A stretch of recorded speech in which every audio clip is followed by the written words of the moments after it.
أسفا على غدر الزمان لطالما رقصت على جثث الأسود كلاب، ما قصدها تعلو على أسيادها، تبقى الأسود أسودا والكلاب كلاب.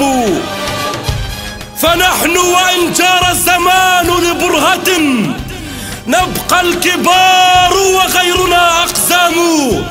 ما ذنبنا إن كان يشعر أننا أرقى وأن مكانه الأقدام.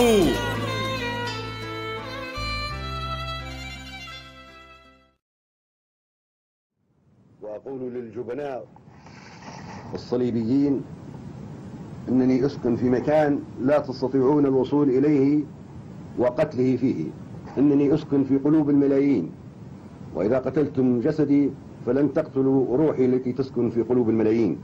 المجد لنا والخلود للشهداء، والموت والخزي والعار الخونة العملاء ولأسيادهم الجبناء.